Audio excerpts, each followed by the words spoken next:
Namwamba.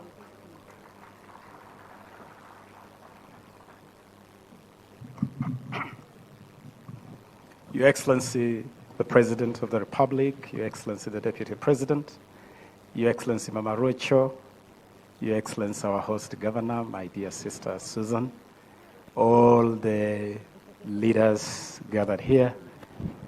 Your Excellency, it was Thomas Jefferson, the third President of the United States, who famously said that to get something you have never had, you must be prepared to do something you have never done.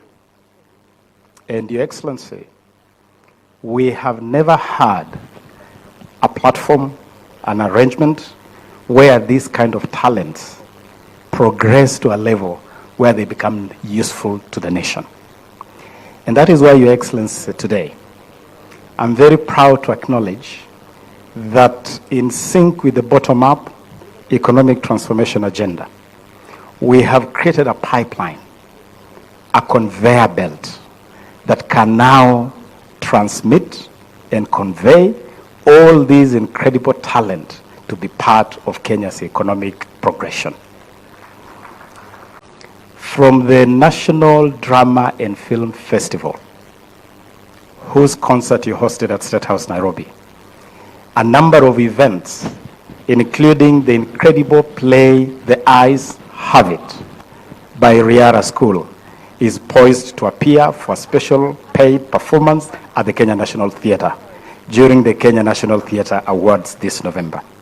I'm also happy to report to you, Your Excellency, that from the second term school ball games that ended in Kakamega County a couple of weeks ago, we selected 2,000 of the very best across all disciplines: football, rugby, tennis, all the 9 disciplines. And for the last 1 week, we have had those 2,000 children at the Kenya Academy of Sports in Nairobi. And what has been going on, Your Excellency, is Kenya's first ever National Talent Camp. During that camp, they have received elite training, but they have also been scouted. We had all sporting federations participating in that camp and picking the best talent for progression. And from this festival, Your Excellency, we have also already identified items that can be progressed to monetization. You saw, Your Excellency, the 2 items, one by KBS School, a pop talent show, and the other one by State House Girls, another pop talent show. Those were customized productions under the Talanta Hela initiative, Your Excellency. And the objective, the goal, is to turn those productions into monetized items where they can be put on the market and they can result into pesa mfukoni, including for the schools.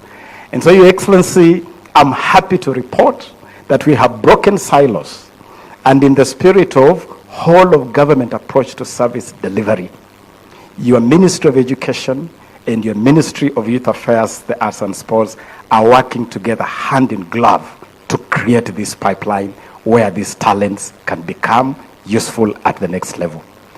And Your Excellency, to facilitate that, we are very happy that we are supporting this through the Sports Fund, and the CEO is here. I want to acknowledge Mr. Nuh Ibrahim, the CEO of the fund, and the PS responsible, Mr. Ismail Malim Madeh. We provided 267 million shillings to support the Drama and Film Festival, the ball games, and this music festival, with this festival getting the lion's share of 143 million. And Your Excellency, I can assure you, it has been an incredible journey. I traveled to Dedan Kimathi University myself and the PS and officially opened day 1 of this festival, and it was amazing to see the mass of our children coming to exhibit their top talents. I want to congratulate the organizers. Professor, you have been amazing together with your team. And as we honor our children, the only thing I can add is that let us now also spare a moment to honor and recognize the incredible teachers of music, of drama, that put in amazing effort and it would be amazing to also host a gala, a special gala to recognize the teachers. And my brother Mashogo, as you promote teachers on the basis of English and mathematics and Swahili, let us also promote teachers on the basis of this incredible progression of talents. I thank you, Your Excellency, and assure you that bottom-up economic transformation agenda is exhibited in this pipeline that we have created. Allow me, Your Excellency, now with much humility and honor to welcome